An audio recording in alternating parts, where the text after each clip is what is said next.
What's up, guys? It's herp time. Today we are building an anole enclosure. I may have sent you this video to teach you how, or you just found this on YouTube, but this is how I set up anoles the most simple way possible. Of course, you can go much more extravagant, make a whole bioactive vivarium, terrarium, whatever, but this is a very simple, easy enclosure, minimal cost, and the anoles will be happy. So you can go larger with this method, or you can of course go smaller if you have smaller species or starting out with babies, something like that. Now I have to say thank you to ZoomEd, of course. I love their enclosures. That's why I have this full wall of enclosures of anoles. And today we're going to be using an 18-18-24 naturalistic terrarium. This is probably the best enclosure for a pair of most anoles. Of course, not including giant anoles, but stuff like green anoles, brown anoles, Martinique anoles, Guadeloupe anoles, Grami, Jamaican turquoise anoles, stuff like that. This is my go-to. And before, if you guys didn't know, I had them pairs in smaller enclosures, which they were breeding and doing fine, but I think this larger space is really beneficial for the anoles. Anoles are active, they're social, and they do better in this large enclosure. And I love the ZoomEd because you have one big glass pane, no obstruction, and it's just a great enclosure. Like I said, first thing in the video, this is going to be a very simple enclosure. So for substrate, you can do a very thin layer of dirt or sphagnum moss. Why those? Because we're not trying to have the anoles lay their eggs down here. That's the whole point of this enclosure. You could put plants down here and stuff if you don't care about the eggs, but if you're trying to find the eggs, we are not going to put anything down here they can lay eggs in. So sphagnum moss is kind of ideal. You can also use a thin layer of soil just to catch any extra water, any poop, dead crickets, stuff like that, so it's easier to clean and it's not getting stuck to the glass. But the main thing you're going to want for this type of enclosure that we're building today is a platform. Now, there's platforms like this, like plant pot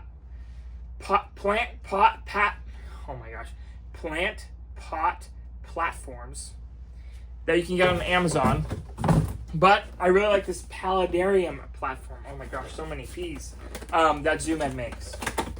Now, I had a bunch of these because I have a bunch of paludariums, and I realized these might be perfect for what I'm doing because I was using those plant platforms at first, and these are actually perfect because with these plant platforms, I needed a saucer under the plant to catch water, but with this catches water. So what we're gonna do, here, I'll show you closer. Of course, these paludarium platforms are extremely easy to assemble.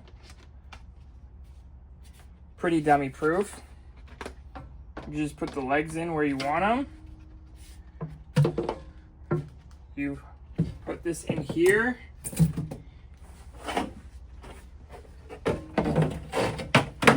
Just like a glove, and there we go.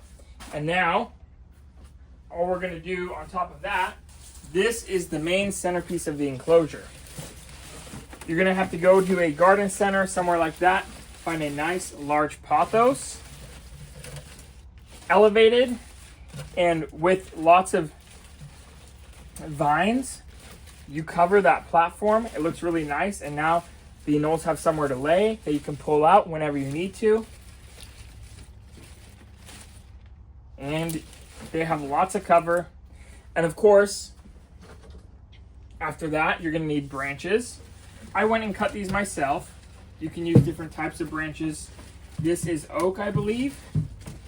And my anoles really like this. And depending on the species of anole is gonna kind of decide what type of branches you're using, how thick, how many, where they're placed.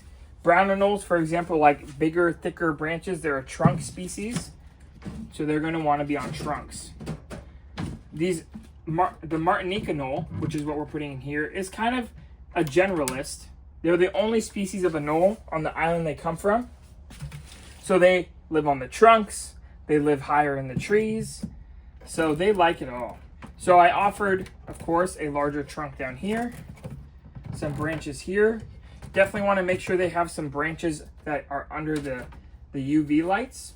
I don't use any basking spots because once they get under these UV lights, it gets in the high 90s, and then once it gets down here, it's in the low 80s. So that's all I use. But of course, if you don't have a warm room like this, you might want to offer a small basking area.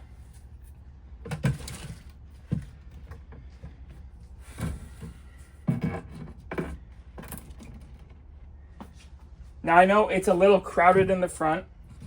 Okay, I changed my mind. I'm gonna have this be supported by the platform. Also give them some more depth to use more of the enclosure. Just like that. You know what? And of course, depending on the branches you use and the plant you use, it's gonna change your scape and all that stuff. This is just super simple, super easy. And there goes that branch. I like wedging the branches in to the enclosure. Let's see if I put this. These are old branches. I like wedging them like this so that they kind of float. And that's that. Super simple enclosure, and these are the anoles that are going in. Hopefully it's focusing. This is Anoles Roquette Sumus, locality Macuba. They're known for getting that black as they age. This guy's probably 5 years old, and they only get more black with age. So when they hatch out, they have none, and just the years go by and that black comes in. Beautiful animal. I love this locality. Look at that thing. So he's going in there. And then his girlfriend, or his wife, they've been together a long time. I'm sure they've established their terms a little more serious. This is the female. This is the female. Just as beautiful, if not more. Kind of that shattered black. When she's fired up, she has a lot of blue on her. And that's it. Just like that. They're going to breed in there. They'll lay eggs in this pot. And when it's time, of course, just take out these branches, take out the pot, dig through it, put it back, and that's it. I hope this video was helpful. I know sometimes it can be scary learning about new reptiles that not many people have information on, but I just wanted to show you it's really that easy to take care of some of these animals. Again, this works for brown anoles, green anoles, and obscure rare anoles like these Roquette. So yeah. If you guys have questions, of course, you can always ask me, and I'll try my best to get to them on Instagram or Morph Market, places like that. And hope you guys enjoyed. It's always herp time. And like I said, I'm trying to do this YouTube thing, so I'm going to keep trying. Hopefully this video is helpful to someone one day. I know a lot of you already know what you're doing, but if you don't, there you go. Thanks for watching.